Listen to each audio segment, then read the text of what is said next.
صلى الله عليك يا سيدي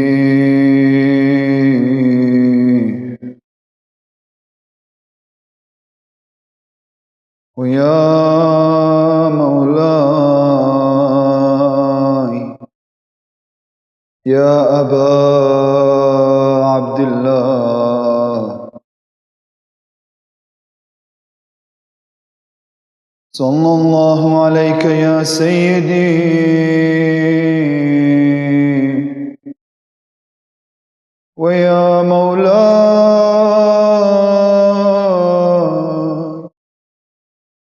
يا ابن رسول الله يا مظلوم يا غريب يا عطشان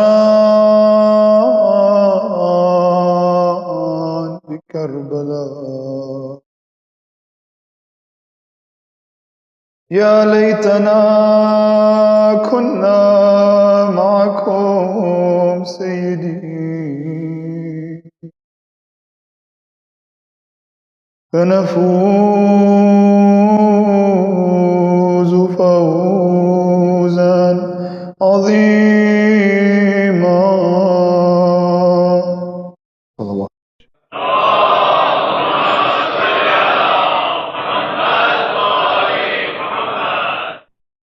اللهم اخرجنا من ظلمات الوهم واكرمنا بنور الفهم. اللهم افتح علينا ابواب رحمتك وانشر علينا من خزائن علومك يا ارحم الراحمين. اللهم علمنا ما ينفعنا وانفعنا بما علمتنا وزدنا علما. My brothers, my sisters, assalamu alaikum wa rahmatullahi wa barakatuh.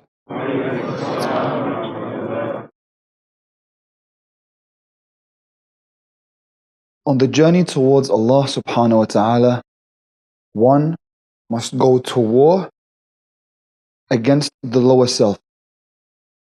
Before we can experience peace, we will have to experience war. The war is obligatory for us to reach that peace. We're born in a state of anxiety because we ask a question as soon as we're born. Why am I here? Where did I come from? What am I for? What's my purpose? What's my mission? And the only way we're able to answer those questions and to finally reach a state of peace and solace is to go to war against the lower self. The greater war, the greater jihad. And it's the toughest jihad. Because you're battling seen and unseen beings at all times, whether we realize it or not, and it's a lot more dangerous when we don't realize it.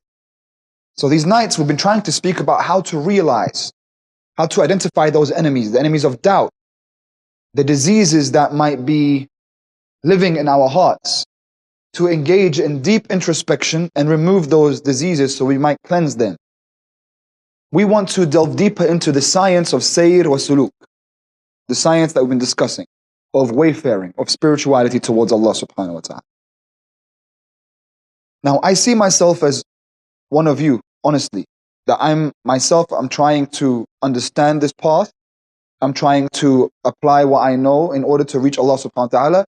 So we're going on this journey together. And on the way, I know how you feel, I know what you ask, because I feel the same way and I ask the same things. Okay, now what? How do I cleanse? What do I do? What's step one? If I'm going to the gym and I want to build a certain body, I know what to work on Monday, Wednesday, and Friday. And I have a nutrition plan on what to eat. So what do I do now? If I want to build my spirituality, what's the program? Is there a program? There's a program. There's a program. And I hope that we can be patient, and I really hope that we can attend all the nights. And if we miss the night, to catch up, because sometimes people ask questions or something's missing because they missed a certain night. These lectures are planned in a way that they have to be done after each other. They have to be understood after each other for you to benefit fully. You can still benefit, of course, but a lot of the questions will be answered if we wait until the end, inshallah. The plan is coming for everyone who is asking that. And we began on the first step of the plan. First, we have to create a very fertile soil for the plan to work. Right? We will say we want to cleanse the cup first before we start to add things into it, to put water into it. So it's not dirty water. So first, we had to cleanse. So we said, okay, diseases, you have to have a partner to identify the diseases. What are my problems? Remove those barriers so that we can reach what is referred to as al-qalb al-salim. Okay, so now I have a heart that's prepared for the plan. Because if you're still sinning, then there's no point even starting the plan. Okay, that has to really be understood. So everything I've been speaking about so far for 3-4 nights is about we have to stop sinning. You say, I'm not ma'soom. It's not about you being ma'soom. Not sinning is the base level. That's where we have to start from on the spiritual path, that is. If you don't want to go on the spiritual path, or you're not ready for it, you're still struggling with certain sins, you have to take care of those sins first before you go on to Sayyid-Suluk. Because Sayyid-Suluk doesn't work with sins. That's the truth of it. And some might feel like that's a bit harsh. No, it's not harsh, because what we're speaking about, Sayyid-Suluk, that's the crop of the crop. That's now, we're talking about reaching Allah subhanahu wa ta'ala. We're speaking now about something of very high rank. We're speaking of names of great scholars that we want to be like. There's a place for the sinners. Of course, we open our doors to the people who sin that want to repent. You're always welcome. And you're welcome to repent right now and begin the spiritual path. But if you feel like you're still stuck in sin, the spiritual path, if you're not seeing the effects of it, it won't work. It won't work for you. You say, I'm trying these things that you're telling me to do, but they're not working. They're not working because the soil is not fertile. If you're not sinning and it's not working, then there must be something else. We have to sit down and discuss that. What's missing? What is lacking? Where is the problem? Let's discuss it. It might not be a sin. It might be trauma. It might be something psychological that we have to discuss and bring out into the front and face that shadow. But if it's still just plain old sin of doing what you know is forbidden for you, then the spiritual path won't work. So we have to begin with qalb al-salim.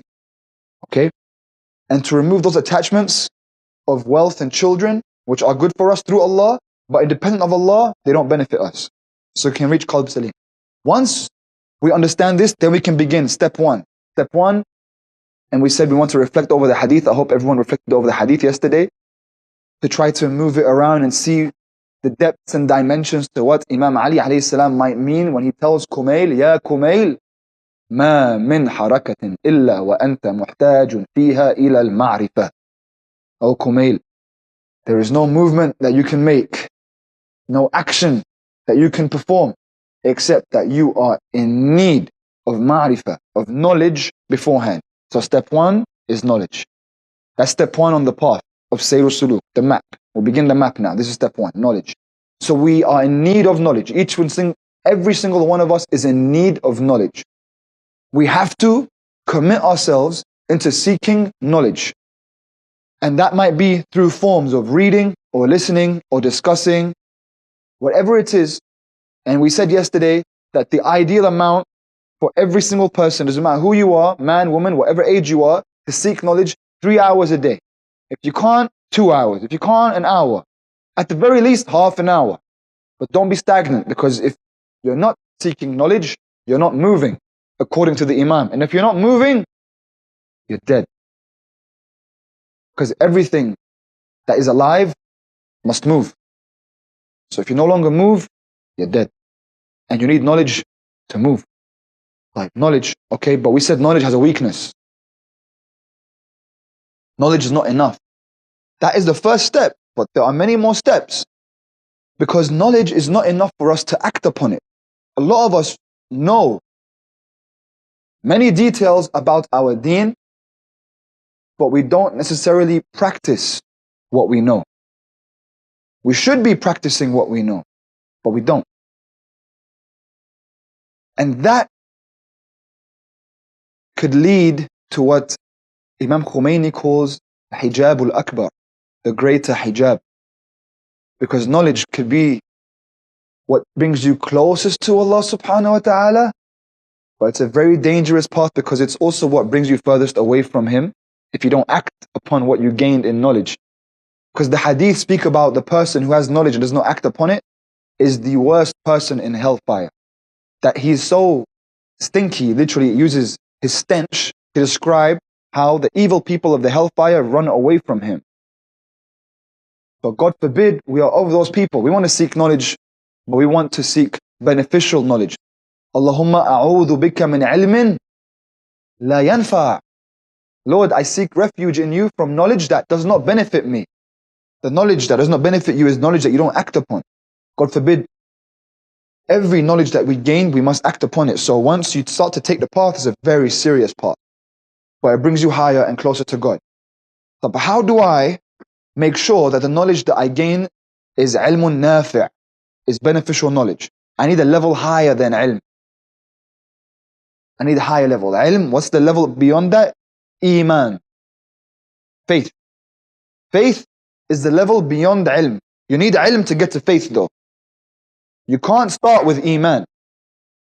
Iman on its own doesn't begin that way. You need a bridge to get to Iman.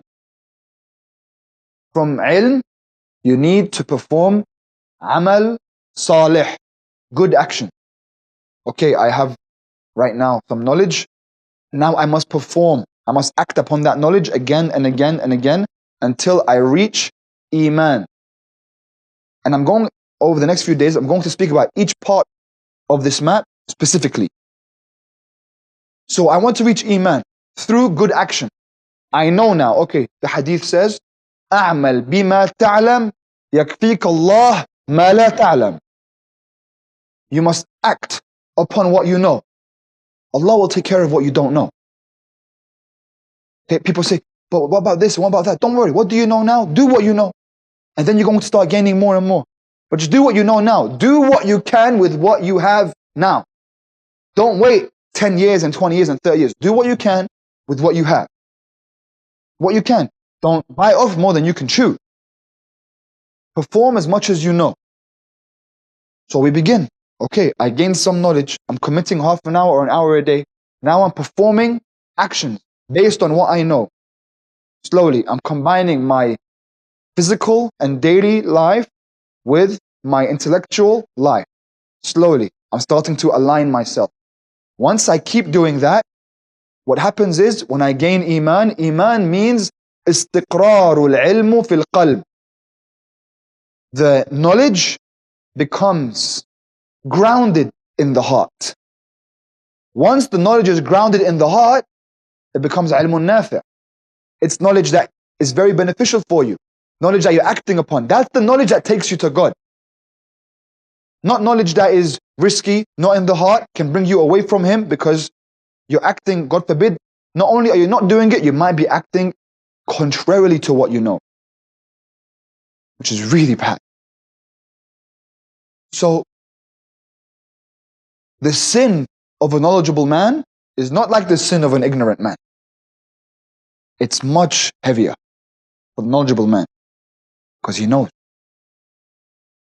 We wish to be of those who have istiqrar al-ilm fil qalb. We want the knowledge to be grounded in the heart. Of course, the heart at that point must be qalb salim, right? It's refined, we're not sinning, we're performing good action based on knowledge that we have, and now we have Iman. Iman is really good. Iman is what makes you mu'min. That's where the word comes from. Mu'min, Iman. They say Iman is on the shore of Aman, safety. Aman is safety, Iman is faith. We want Iman. We want to be mu'minun, who believe. But see, Iman is good. We all want to be believers. However, Iman also has a weakness. Iman is a great stage to reach, and it's the stage that most people on the path, that take the path, they reach. That's the peak of what they reach. But the weakness of Iman is that Iman is blind. Even though it's a good intention, it's a good intention blindness, because the person trusts Allah so much, they just do what Allah says. It's a good servant. But the problem is that blindness is not enough to get through the really hard times. You can be blind and still follow Allah because you're doing the right thing, but when it's really, really difficult, you want to really know and understand and see, and you might question yourself if you are not on a higher level than Iman. Because, okay, I pray 5 times a day, and I pay khums, and I fast Ramadan. Why? I don't know. Allah said. I just do what He says. I respect that. That's good. But what happens when there is temptation? What happens when you're distracted from prayer? What happens when your khums is a bit too high? You don't want to really pay that. What happens when you are tempted to break your fast? What happens in those times when your desire is growing and your blind faith is not enough in the greater jihad? It's not enough. What happened? What if your Iman is on level 50, but your desire at that point is on level 60? The desire will take over. That's why then you perform the sin, and then you begin to cry right afterward. You say, Ya Allah, forgive me. And I've done this 50 times. I know I've done this 50 times. I know I did tawbah last week for the same thing. But this time I promise this is the last time. 5 days later, does it again. Ya Allah, forgive me. This is the last time. Story familiar? Why? It means the person's a good person. They're trying to go to Allah subhanahu wa ta'ala. They have good intention. They're guilty when they flop. But the desire is too strong for their Iman. The Iman is not strong enough. And that's only with sin. Sin is one thing. What about when it comes to the trials and tribulations of life that sometimes bring people to the edge of kufr? I remember 5 years ago, I experienced one of the most difficult nights of my life. I was at home and I got a phone call from my wife. I pick up the phone and it's a man on the phone. Suddenly, I'm shocked. What's going on? Is this Hussein? I said, yeah, who's this? He said, your wife's been in a car accident. So I said, where are you? He told me and I ran there. I ran non-stop, 10, 15 minutes running. I see an ambulance and all these people. And I'm like, for sure, that's not, no, that can't be it. I come closer, I see my car is trashed. I see my wife is on the ground. And she's not responding to us. And I'm trying to talk to her. And I can't believe what's going on. I'm in a different state right now. A different trance. And then we put her in the ambulance. We're in the ambulance on the way to the hospital. And in that moment, I'm this close to saying why. This close. I don't understand what's going on in that moment. Person that you love. See, it's easy to talk about these things. And then when they're happening to you, it's very, very difficult.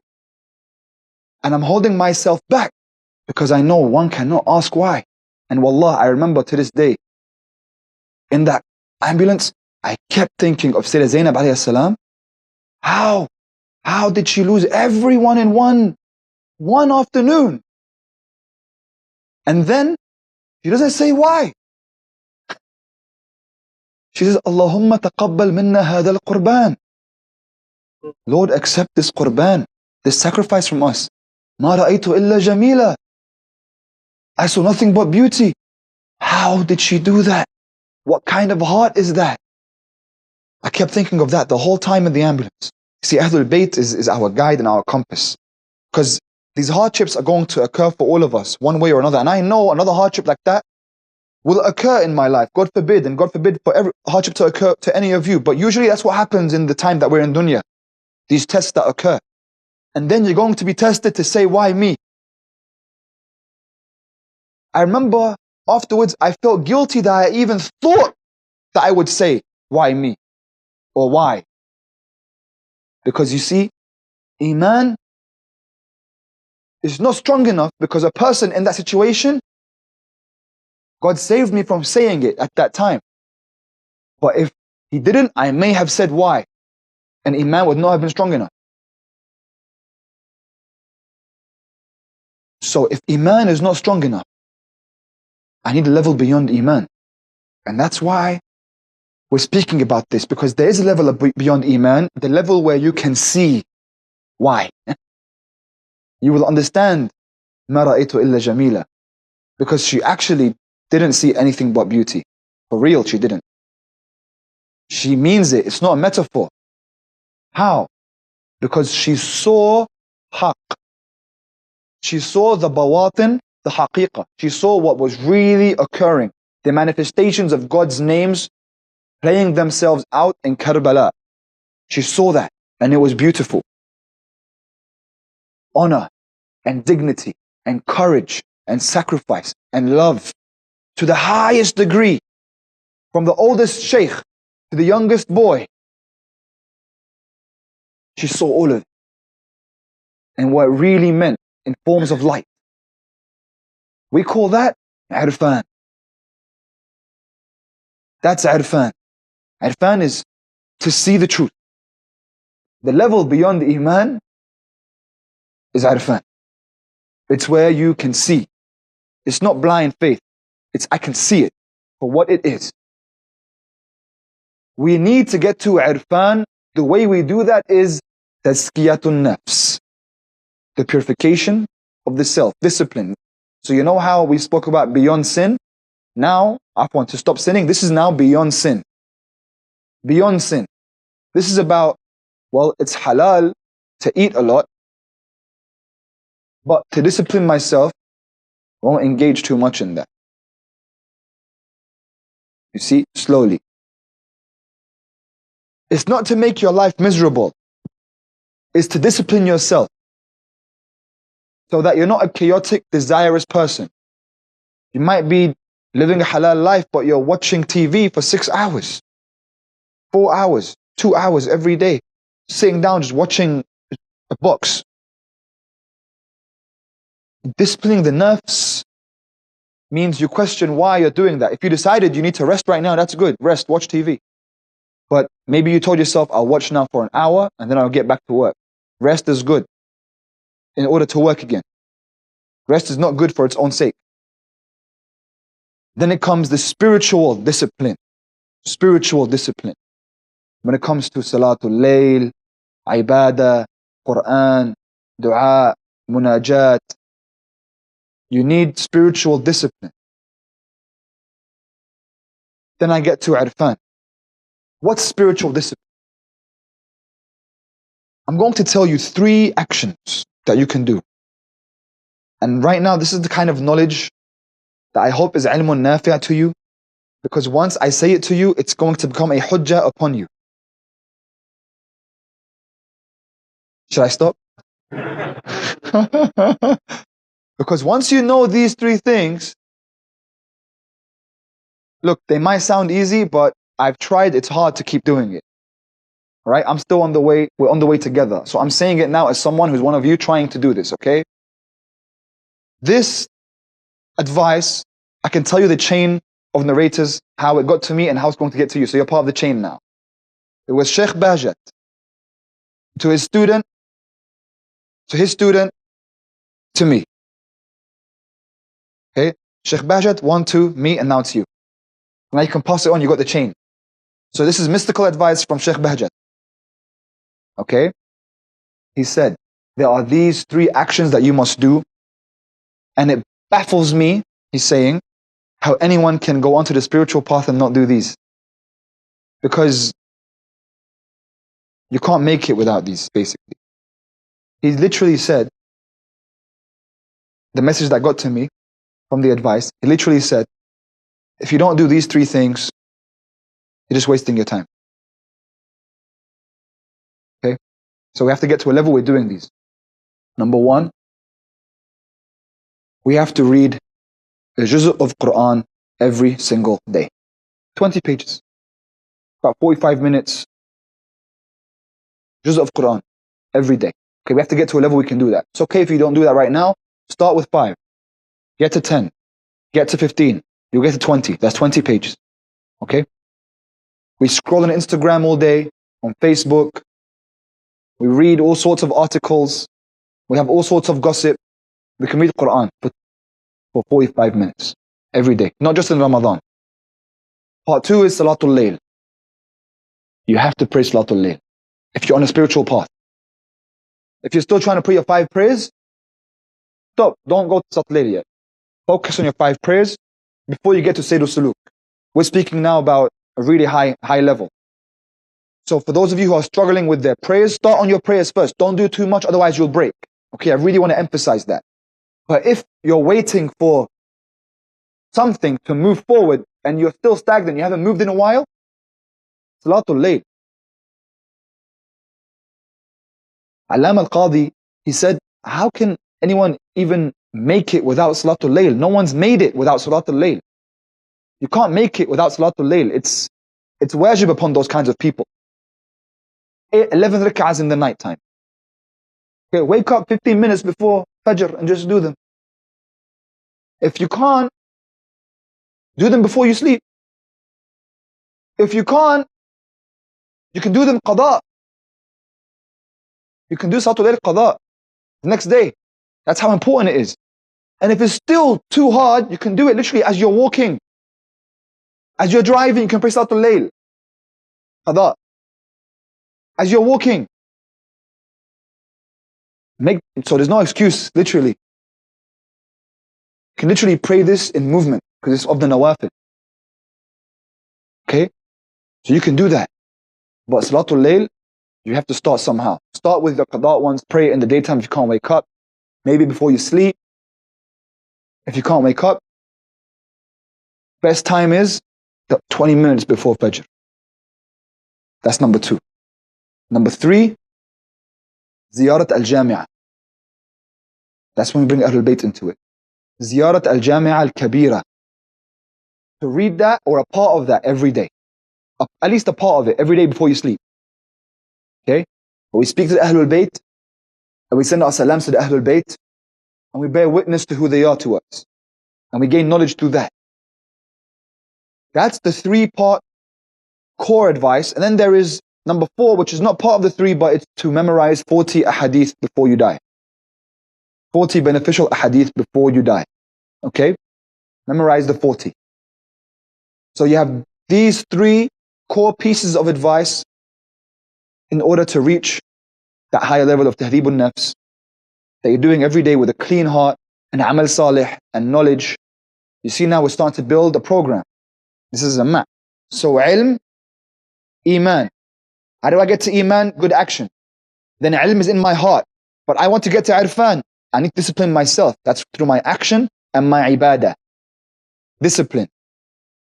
Even from what is halal but is not necessarily beneficial for me. So that's a level that we want to get to, okay? I'm not telling anyone to do 100 push-ups straight away. Start with 20. Start with one of these. Choose one of them. Choose one and begin. Slowly, you'll get stronger. Then you can add another one. When you get tired, rest. When you get tired, stop. We don't want to get too tired that we don't have any longevity. When you get tired, stop. Relax. You go through iqbal and idbar. The Imam says iqbal is when you're ready to receive more. Usually we have iqbal in Muharram and Ramadan, right? In that time, do more. But sometimes the heart gets really tired. It goes through idbar, where it doesn't want to pray more right now or listen or engage because the heart gets tired. It's okay. Relax. At that point, the Imam says only do the wajib. So I really want to clarify, I don't want to make it hard for anyone. Practicing is not hard, the basics. But when you want to get to the high level, it gets hard. It gets hard. So go in, then rest a little bit, then go back in. The problem is when you stay in idbar for too long. Don't stay in idbar for more than 10 days, 2 weeks, 3 weeks. Then that's becoming too much. Okay? You want to be in iqbal more than you are in idbar. You want to be coming forward more than you're going backwards, more than resting. But inshallah, the stronger we get, the more stamina we build. The more stamina we build, the more we practice. We keep moving forward. Ziyarat al-Jami'ah, how we can read it? You mean in parts? It's available. It's Ziyarat al-Jami'ah, for those of you who don't know it, it's the main ziyarah of the Ahlul Bayt. The main ziyarah. And it's, to me, the most beautiful one. It describes the position of the Ahlul Bayt and what they mean to us and how we have that connection with them. You're really forming the true connection with the Ahlul Bayt, and you are understanding. It's almost as if, because it's a very mystical ziyarah as well, very mystical ziyarah. You are there bearing witness that you understand their station in your life and before Allah. So it's on, if you want, Google Ziyarat Al-Jami'a Al-Kabira on YouTube, it's there. It's definitely there in text, in English, it's been translated, definitely in Urdu, in Arabic, in Farsi, it's all there. Ziyarat Al-Jami'a Al-Kabira, the legendary ziyarah, the main ziyarah of all the ziyarah. Okay? Ziyarat Al-Jami'a. This ziyarah, this is when I'm tired, I just put this on all day. All day. It's just Ahlul Bayt are just with you with this ziyarah. And this ziyarah really has secrets in it if you slowly begin to reflect over the different verses inside the ziyarah. Now, we go through this path, we reach Irfan. What's Irfan? Irfan means now I can see the truths, the bawatin, the haqa'iq. We say that the Prophet sallallahu alayhi wa alihi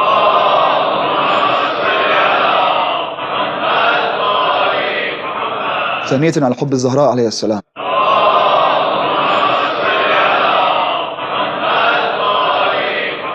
وثالثا على حب علي عليه السلام.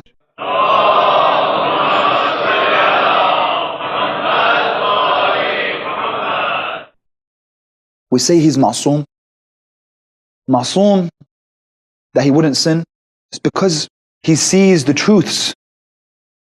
The prophets are not programmed just to not sin.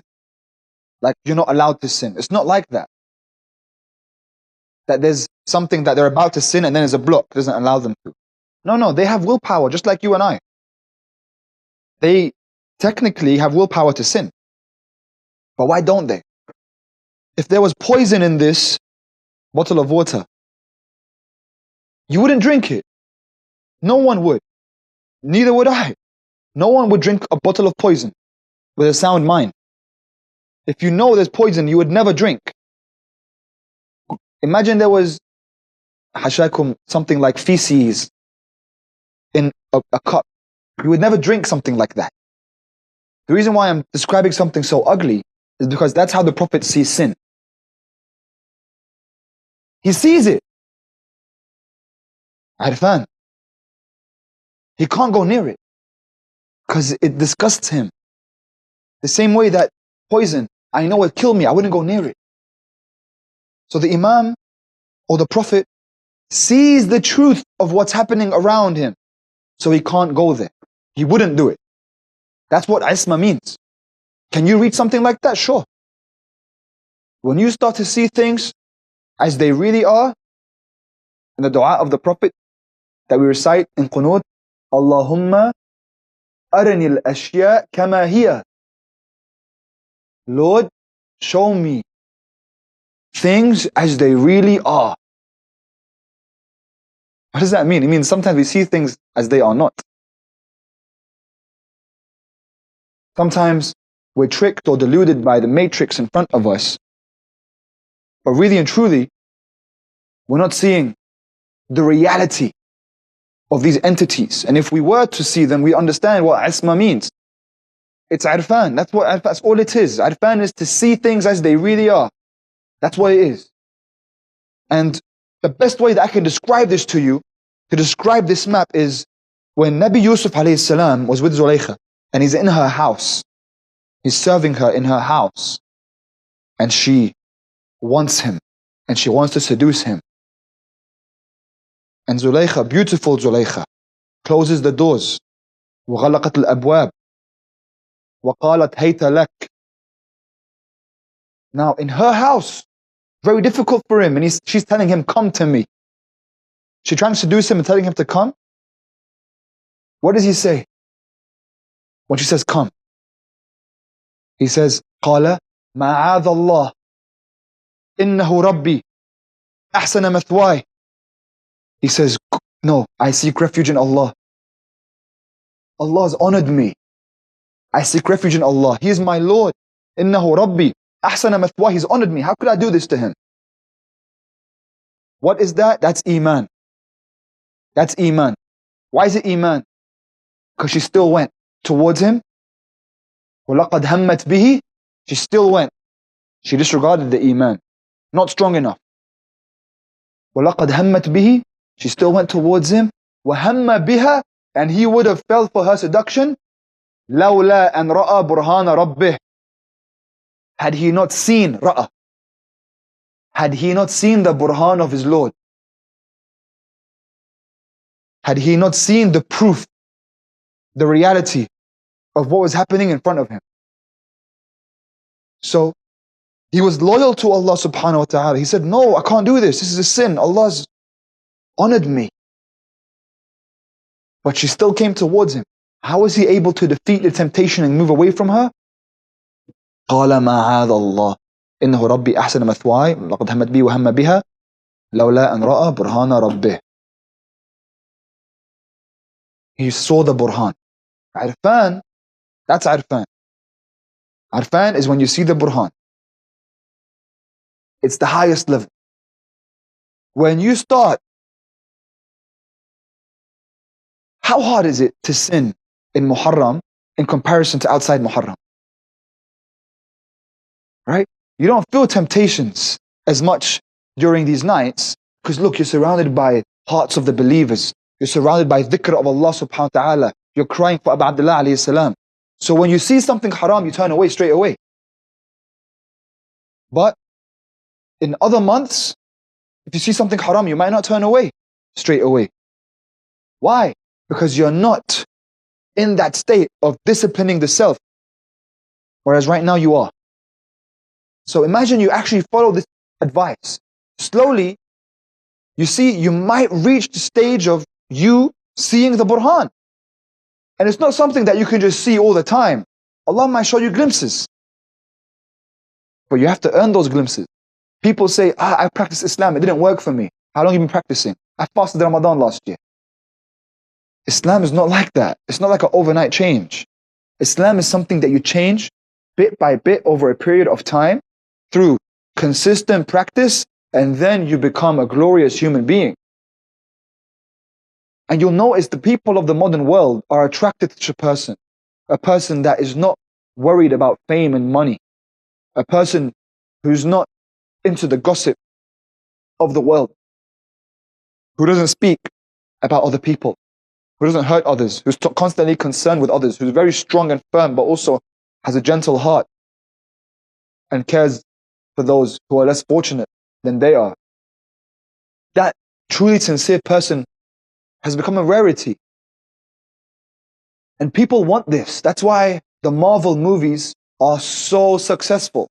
Because the Avengers are actually portraits of prophets. If you think about it, and they make billions of dollars. People love that. They love Captain America. Because he's a moral person that doesn't leave anyone behind. And he's always upon honor and does the right thing. People like that. They want that. They like those superheroes. Those are portraits of actual prophets. That's what they want that. But they're lost now. They just made them into superheroes. Right? For us, it's real. For us, Yusuf is real. And Yunus is real. And Dawood is real. And Sulaiman is real. Musa is real. And Isa is real. Right? But now they've made them superheroes because that's all they can have. They have only fairy tales in the modern world. They don't believe in such thing as prophets that we believe in. Even when it comes to the movie Thor, if you have seen the storyline of the movie Thor, Thor is a son of Odin, a god, who is sent down to earth to prove himself, loses his powers, but then he dies for the people. And when he dies for people, he's raised up once again. It's a story of Jesus Christ in Christianity. You see, Hollywood is using these sources of revelation in order to make a lot of these movies, and they portray them through superheroes because people in their fitrah want that. They're programmed like that. Allah programmed them like that. And Hollywood knows what it's doing. It's making money. Right? Even when you look at Lord of the Rings, a lot of that Tolkien took from sources of revelation, and he admits that. Right? If you watch Lord of the Rings, you'll see a lot of that has to do with our tradition. With Imam Mahdi and Isa and the end of times, the return of the king. Have Has anyone seen Dune here? That movie Dune that was received? I mean, what more can one say? And if you haven't seen it, I'd urge you to see that. It's completely based on traditions relating to Imam al-Mahdi.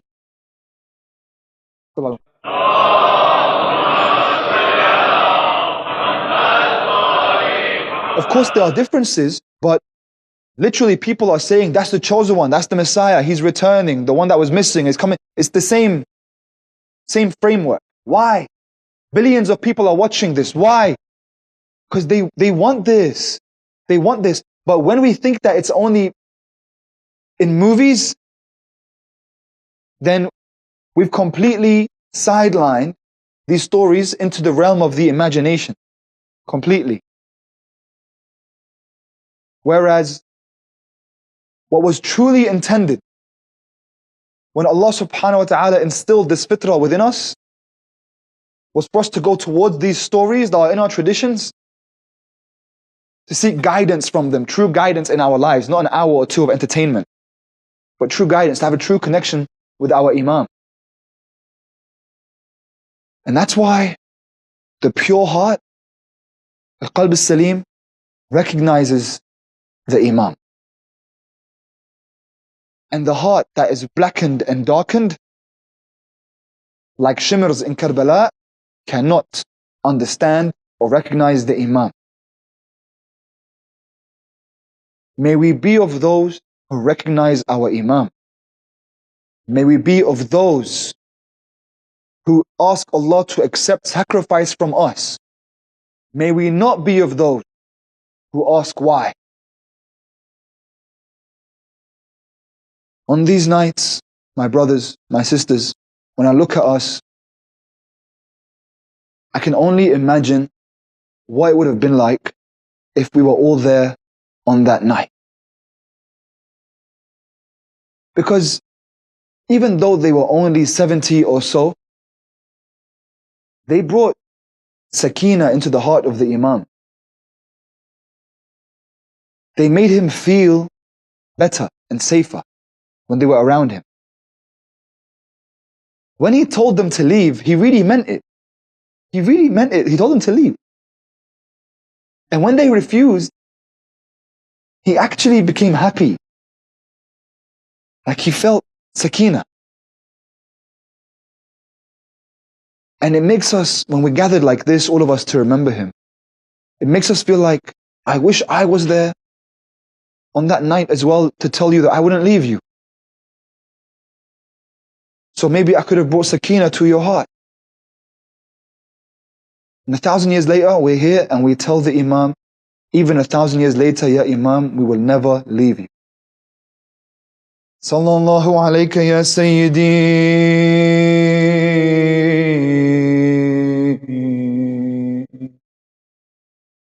ويا مولاي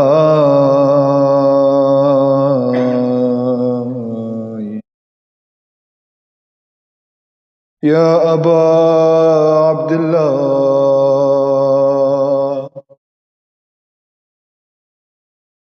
صلى الله عليك يا سيدي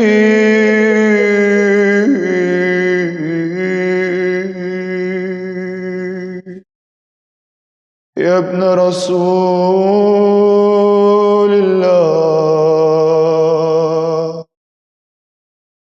يا مظلوم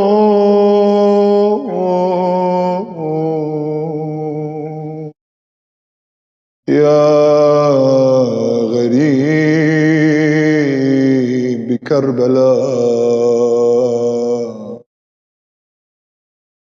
يا ليتنا كنا معكم سيدي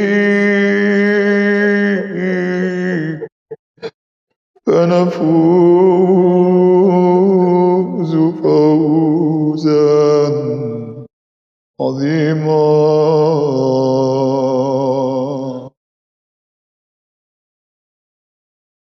The Imam looked towards the tents. He saw they were all empty.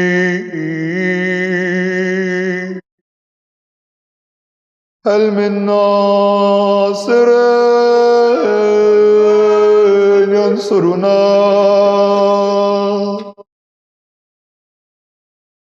Is there anyone out there to help the son of Rasulullah? Ya Abbas, why don't you answer me?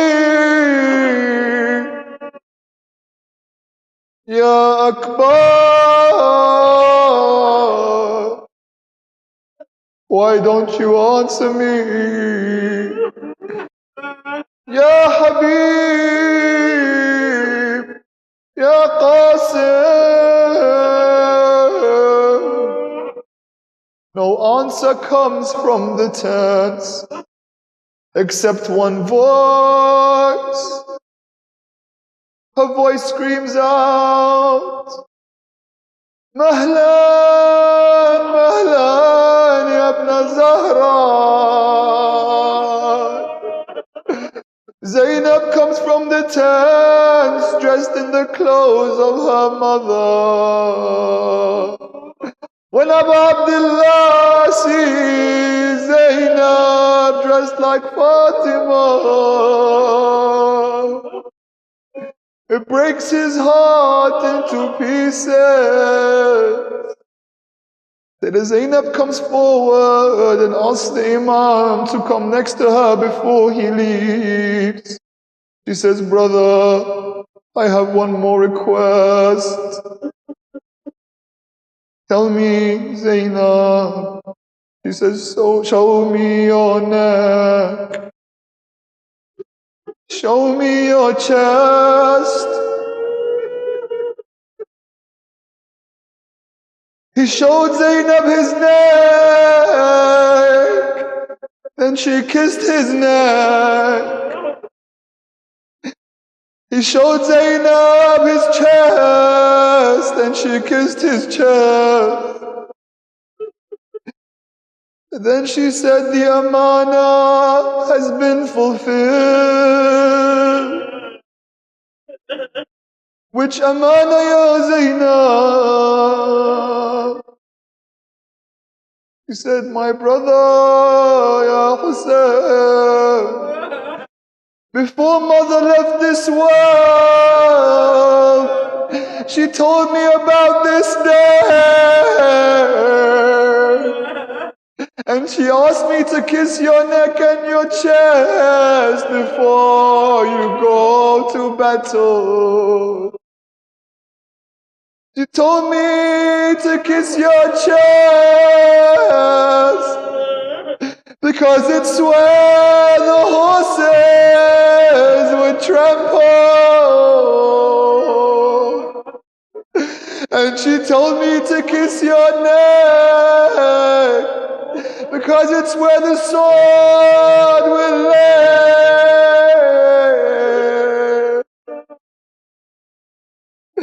On this day, brother, I lose all of you. On this day, I lose Ali. On this day, I lose Fatima. On this day, I lose Al-Hassan. You're all I had left. When the sword struck your head, I remembered the wound of Haidar. When the arrow pierced your ribs, I remembered the ribs of Fatima.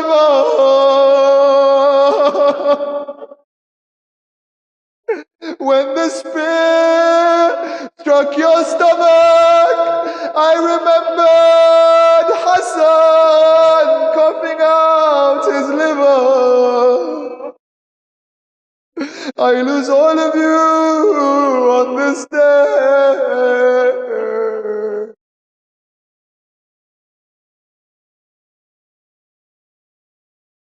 Inna lillahi wa inna ilayhi raji'un.